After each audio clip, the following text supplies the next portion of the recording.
Welcome to the Clear to Close podcast with our hosts, local mortgage expert Ryan Bolton and Carson Jones, owner of Team Honey with Red Rock Real Estate. Ryan and Carson have the questions and answers, tips and tricks, do's and don'ts, and expert guests to help explain all the steps needed to buy or sell real estate. And now it's time for the Clear to Close podcast.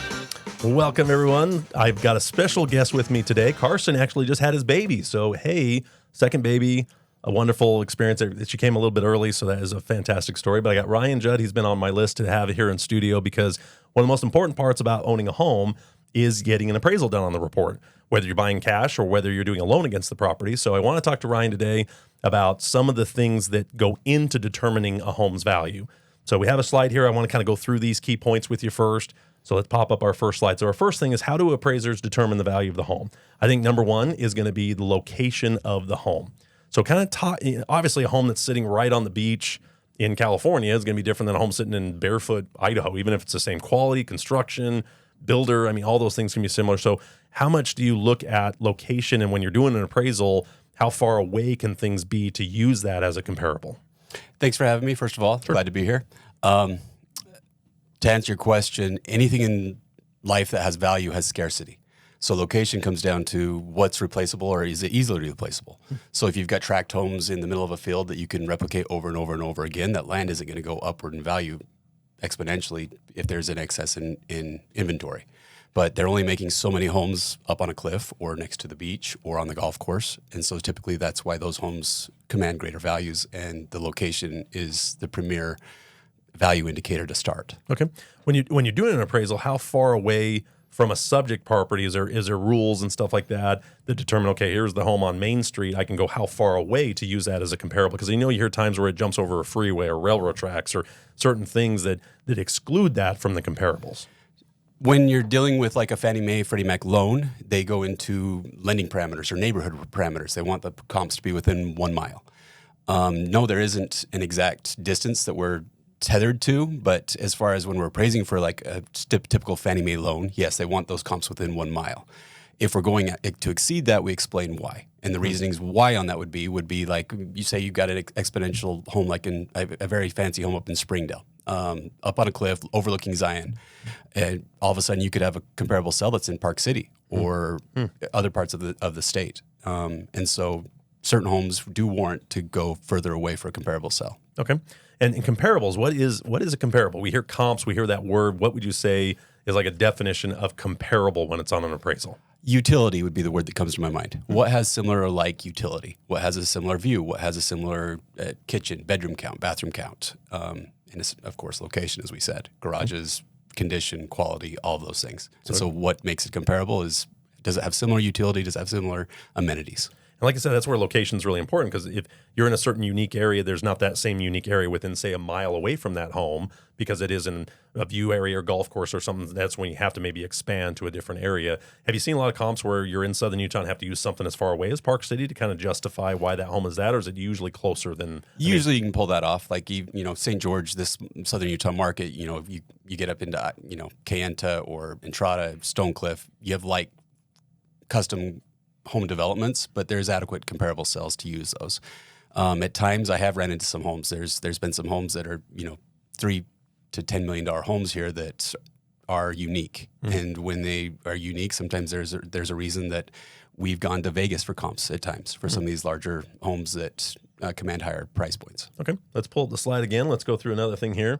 How much does, so right here is, how do appraisers determine the value of the home? The next one we have here is the age of the home. How much, I see sometimes where you have this effective age versus actual age, and now sometimes that can raise a red flag that if it's, so much 1950 when it was built, but effectively it's 1 year old. I mean, how do you handle that as an appraiser when you do have something that's been remodeled or has had those upgrades to be able to kind of change its effective age? How much does that really play into what comps that you use? Effective age plays into everything. Okay. Where typically older appraisers back in the 70s, 80s, 90s, they were adjusting year by year. And so if a home was built in 78 and one was 85, you would adjust per year base. But we primarily base it off of effective age now and condition. And so you can have a home that's 100 years old, but they took it down to the studs, they redid the electrical, they redid the plumbing, the roof, the windows, everything. And all of a sudden the effective age of that home is 3 or 5. And so all of a sudden you're comparing that 100-year-old home to a 3-year-old home. because of its effective age. Does it work the other way around? Let's say you've got a home that is older versus the newer homes or more that have been remodeled. Does it have kind of the reverse effect if the remodeling hasn't been done on the home? If it hasn't, then all of a sudden you're looking for other homes with similar utility, like I said, or similar condition and like amenities. And so things that have deferred maintenance or things that haven't been updated as much, we seek similar or comparable properties. Okay, great. So let's pull the slide up one more time. We're going to do a couple more here. This kind of plays into the age maybe a little bit, is the condition of the home in relation to the other comparables. Again, like how much has been remodeled, if it's got a lot of deferred maintenance. You can see one house that's just been beat to heck, hasn't had any maintenance to it, another home that's just been kept up. So how much do you look for the condition and how that wear and tear is played out on that home versus the other comparables? Because when you're doing the comparables, is it something where you're going into that house as well, or is it more just what data you can find out about, say, a home that's been remodeled? Primarily, we're looking at the main items, such as kitchens and bathrooms, how much they've been updated, because those are what items return the most in investment as far as a return on value of when you're updating those items. And so when we're looking at our subject property, we'll look at the kitchens, the bathrooms, all those things, what type of updating there's been. And then when we look at a comparable property, we go through the photos, hopefully that we have through the MLS, and then we either interview the agents or we look at those photos or we've walked through those properties ourselves to make those comparisons. Yeah, and that's part of using a local expert, a local team. That really makes a big difference to be able to know. I've had a couple times where we've done appraisal and said, oh yeah, I appraised that house 5 years ago or whatever. So there's also some common knowledge of just having somebody that's experienced, that's been into so many of these homes, been into the neighborhoods, watching the trends of what's happening, like you said, in condition and quality of construction, stuff like that. And there's even times where you see a certain builder or whatever, that a certain subdivision's just the quality of its construction versus another one could also go down faster because of that type of thing. So let's pull a slide up one more time here. I think we got two more that we want to talk about. Okay. And let's see. The next one here is the additions or remodeling. So I find this is an issue when you've got somebody that does do some sort of remodeling, that especially when it's addition or square footing, adding, maybe you're converting a garage into bedrooms, that they don't go through the process to get it permitted to make it actual square footage. Maybe another one's finishing basements. So talk about how dollar per square foot affects when you're not getting permits, or the difference between, say, a basement and above ground square footage. So primarily, it's always advisable to go through proper channels when you're doing an addition. Was it built to code? Was it built to standard? All those things. And this is really when it's an addition, adding square foot, not necessarily cosmetic changes like carpet and paint. Well, you're talking stuff that even is a garage structural. floor. When you build a garage floor, it isn't structurally compacted like the rest of your home. And so when they do footings and things like that, they actually pour all of your slab before on your home, and then the garage is the last thing poured. And the way it's compacted and the way it is not the same as the slab of your floor of your house. And so it's inferior in quality. And so it can shift, and it's actually sloped down for water drainage as well. So it's not perfectly flat. Good point. Yep. And so that's where you see a lot more cracks maybe in a driveway or a garage floor than you would necessarily in the foundation of the home. If you ever want to look for expansive soils or what's going on, the best places to look are in the exterior patios or the garage floor. Good. Well, that'll look at tell that. you what's shifting the most. There's a tip for you. All right, let's go to the slide one more time. Oh, let's talk about basement. I do want to talk about that because I've had a lot of people that think that, other than upgrading kitchens and baths, that maybe finishing the basement can be good, and they go really overboard on it versus the dollar per square foot that's actually going to add in value. Now, obviously, it adds use and how they want to use the home, maybe amenities that'll attract a buyer, but I may sometimes the budget that's spent on it thinking they're doubling their value of their home by finishing the basement. So talk a little bit. We don't have a ton of basements in Southern Utah. It's mostly slab on grade, but it is something where you do run across people that have basements. We have a lot of walkout basements. Okay. But even then, basement square footage typically is cheaper square footage to construct, primarily because you're pouring a slab anyway, and you just have to pour the stem walls 9 feet down, 10 feet down, and you get that extra space. But then to finish it out, it doesn't cost you any less to put the carpet, the paint, the fixtures, the bathrooms, all that stuff is similar costs. Is it also less permitting too? Is there less things where you have to follow as many codes with basement? I've heard that in the past, but I think that's kind of gone away. Almost everybody just does the same codes for upstairs as downstairs, just because it's better to, not try to save a couple 2x4s or something by not having to go a certain distance. But do you know if there's any regulation difference with basement square footage? Typically, like bathrooms, things like that are already approved through the city because the plans were submitted that way, and then the plumbing was already in place, and so then you go through and finish those items as well. Cost as it just depends on location as well and how many basements there are. Like, so if you're primarily built out into a home of an area of 1,800 square foot homes with no basements, and you all of a sudden have an 1,800 over 1,800, and you're the largest home in the neighborhood, that becomes not good. You never want to be over improved for an area, but maybe you're built out, you're one of the smaller homes of 18 over 18, and there's a lot of homes that are 2,000 over 2,000 or 3 over 3, and you get that upward mobility of value. And you mentioned walkout basements. So when you see it, you got basically the back of the house, typically not the front. There's kind of reverses where, the slope's the other way, but typically you'll have the outside of the back door level with the ground, but the front's underground. Is that still the same kind of split? Is it still just considered basement regardless of half of it's underground or most of it's underground? I mean, how does that differ based on how you would actually dollar per square footed? Because it is something where it is technically below grade, even if it really isn't from the back of the house, from the... Anything below grade, even a foot or two, is classified as a basement. Anything below grade. Okay. Is that the entire base footprint? The whole basement. So if one of it's underneath, the whole thing? The front corner of the home is underground, it's underground. The whole basement is considered basement. St. George, it's our water table. You dig a pool down, you hit water about 5 feet in most places. That's why we don't have very many basements. Right. So they're walkout basements because these lots, you're technically not really going underground because of how the lot is sloped, and you just build that home into the slope. And so the back portion of that wall, or the stem wall, is in the underground, which defines it as a basement. And you think it's also just the demographics where people don't want the stairs, they don't want that type of stuff, or is it mostly just the conditions of the soils and stuff like that does most of it? Conditions, soils, things like that, yeah. That's probably more most people would add a basement if they could, but it's just cost, water table issues with that we have here in St. George. That's one of the biggest things I think people that are used for northern Utah has a lot more basements than when they work their way down here. Sometimes they don't care, they don't want it because they want to be slab on grade, retired, don't want stairs. But it's amazing how often you have people that just are amazed there's not a lot of basements in southern Utah, unless it's the walkout style where it's more based just on the slope of the yard. But very few. I mean, how many appraisals have you done in the last year that were a full enclosed basement? Not very many, and maybe. And typically they don't command a very great value in St. George.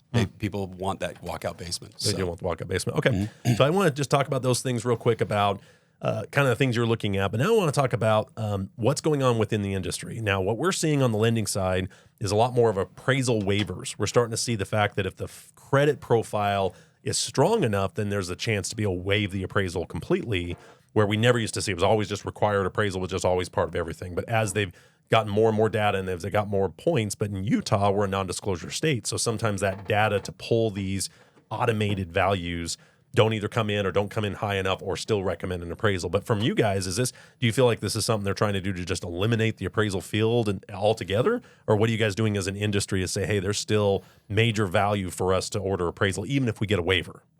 There's major value in an appraisal at all times. There's nothing wrong with an industry changing, and it needed to change, frankly.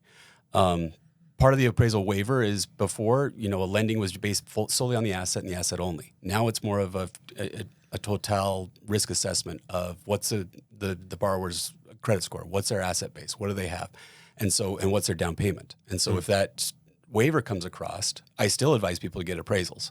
First of all, you've got secondary set of eyes that are looking at what's your total square footage. Is it correct? Is it what the county is indicating? Were the permits pulled, if there were any additions pulled?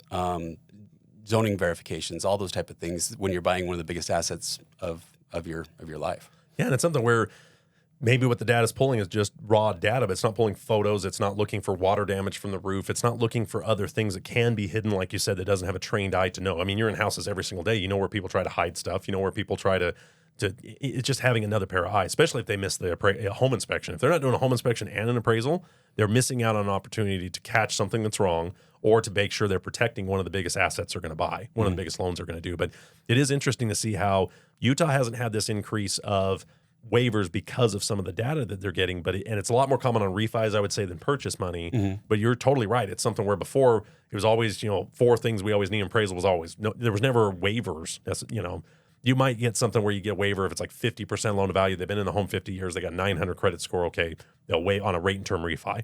But you are seeing the industry moving more to these digital type mortgage loans, and one of the things they're trying to push for is appraisal waiver. So is it something, like you said, it's really good to get your own appraisal report anyway, just to get another pair of eyes on it and just double check, because the square footage could be wrong. It could be something where it's pulling different data, or the quality construction. There's other things you can look for is there. But are you seeing the industry trying to push back, and USPAP and some of these other things? Are they trying to do anything to just avoid waivers? Are they trying to push back and just say, hey, we shouldn't allow waivers at all?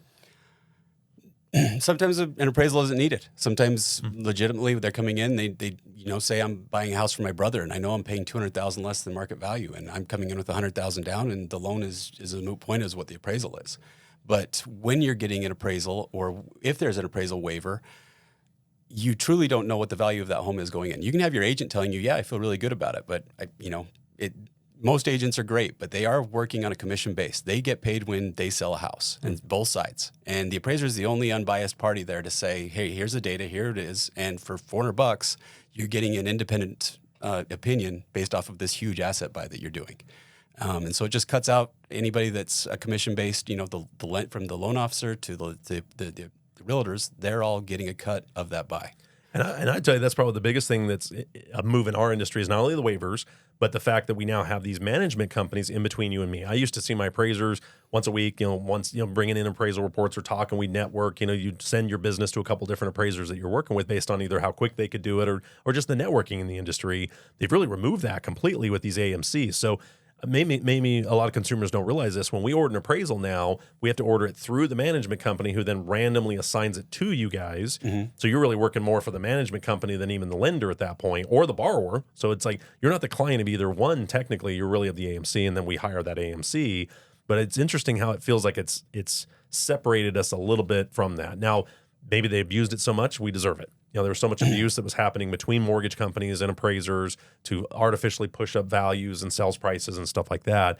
But I think it almost feels like we've lost kind of that networking with appraisers and kind of knowing what's going on there. So are you seeing, has that been a good thing or a negative thing as far as having those AMCs between the loan officers? Do you feel like it does keep you more neutral so there isn't this sense that you are working directly with the lender or the real estate agent? Independence comes to mind. It does create an independence veil that you can't call me and say, hey, I'm doing this loan for my brother. Do you think we could hook him up with this appraisal? Do you think you can hit this number? Do you think you can do this? And that stuff did happen, frankly. We just kind of shrug it off before and let it go. But now that we have just an order comes to us, I don't know who you're doing it for, and sometimes I don't even know who the loan officer is. I just see. And I don't know who the appraiser is until the appraisal shows up. Yeah. Like I literally don't know, and I can't have any communication with the appraiser until the report's actually in the office. Now, if it does come in and we say, hey, wait a minute, there's a comp or something, or why is there an adjustment or something, we can have those conversations, but typically it has to go through that AMC. Now, some of those rules are going away. Like some of them, the HVCC, that kind of went away, but the system's now in place that lenders kind of like it, and they're just saying we're just going to stay with that system. So many lenders have it built into their corporate structure now and some of them own the AMCs. Yeah, exactly. Yeah, which is an interesting part. It's like, okay, they put this AMC, now they own that AMC, and this is supposed to still be this third-party thing. But yeah. No lender or a loan officer can work for that AMC or have interactions with them. And so it's still kind of a separate entity is how it works. But one of the biggest changing movements in appraisal as well is bias. And how an appraiser goes into a property. We've all read the articles based off of race, creed, religion, all those things that I felt like I was, what's the word? There was bias, there was racial bias or religious bias, things like that.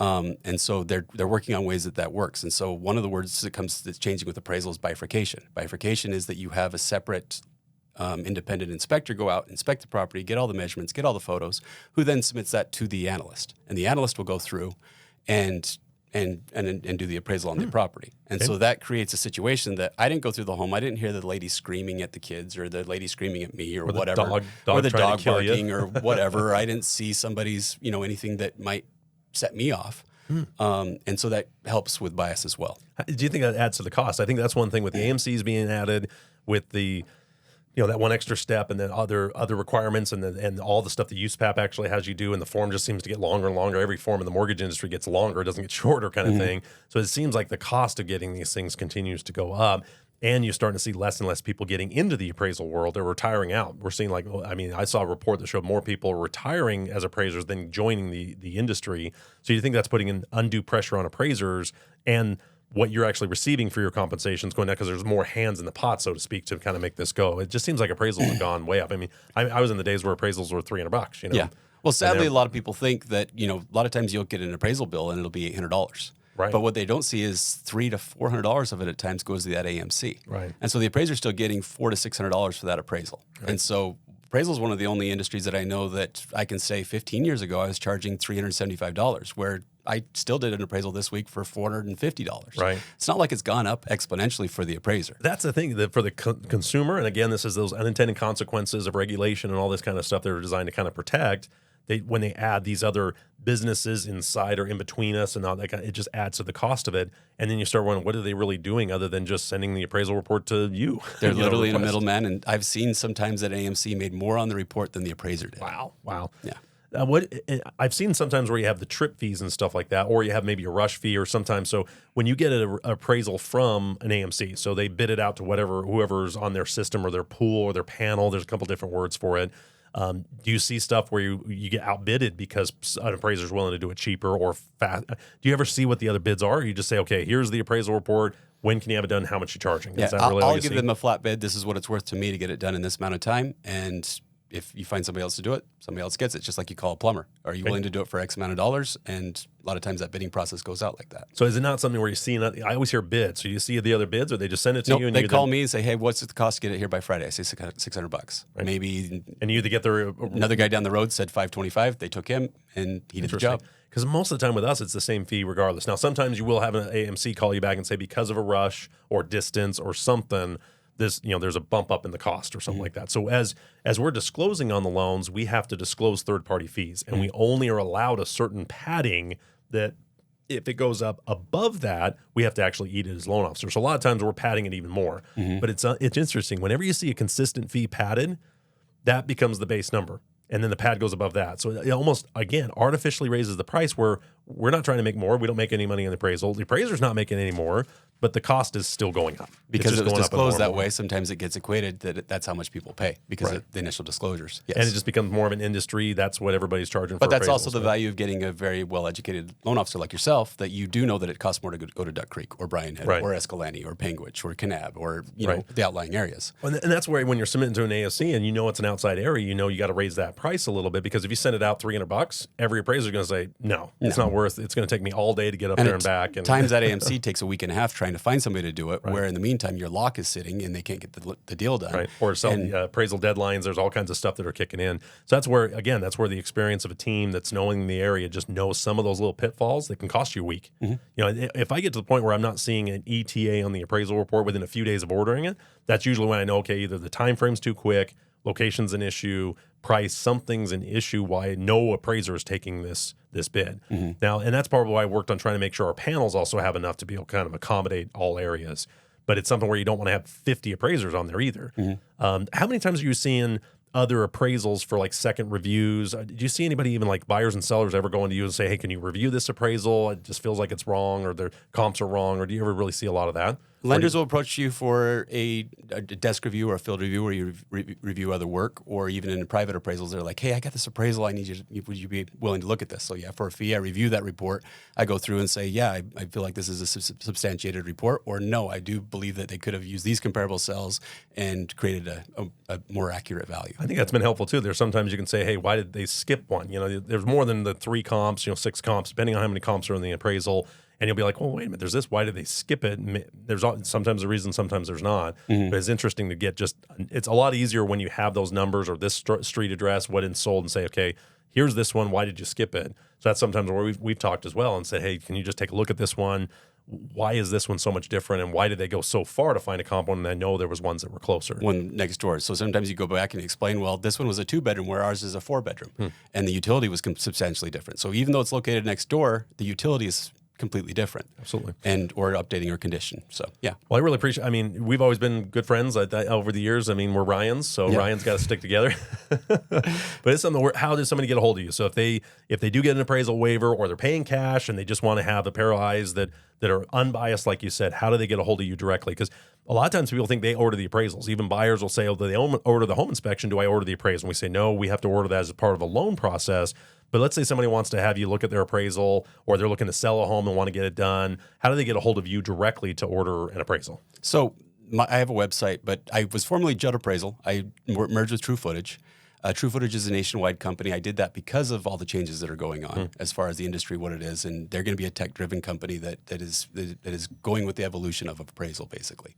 To get a hold of me directly, so on the note of appraisal waiver, real quick, say you're buying a home or you're listing your home, and when an agent lists your home, they only go onto the county and it automatically inputs from the county website, 1,700 square feet. If I go out there and I measure the home and I come up with 1,790 square feet, if I'm 90 square feet more and you're selling at $300 a foot, I'm pretty sure it was worth you paying me $200 to $300 to come out there and measure it. That's a great point. And so even then, I just think it's part of a due diligence on a listing or selling side to have an appraisal done just to secure your decision. Yeah, a lot of times they'll say, where did you find that square footage? County records. How many times are county records wrong? All so the time. getting something that's a third party saying, yes, this is actually the square footage, that can make a big difference. And if there is a big discrepancy, maybe there is an issue with permitting or stuff that was done on there as well. So really appreciate your time, Ryan. I think we flashed up his information on there as well. Yeah, you can cell phone, email, feel free to reach out to me. On my website, I'm ryanbolton.com. We're going to put your information there as a preferred vendor. We have some issues, obviously, when it comes to our AMCs and stuff like that as well. But we really appreciate your time. I hope you enjoyed the show. Submit any questions, comments, and concerns. Otherwise, we will see you next week. This has been the Clear to Close podcast with Ryan Bolton and Carson Jones. Please submit your comments, questions, and topics for future episodes to cleartoclosepod@gmail.com. That's clearclosepod@gmail.com. Or find myhomeutah.com or ryanbolton.com. Please like, follow, and share. And until next time, this is the Clear to Close podcast. Views expressed do not necessarily reflect those of Patriot Home Mortgage or Team Honey with Red Rock Real Estate. License number NMLS 299717. This has been a production from a podcast studio.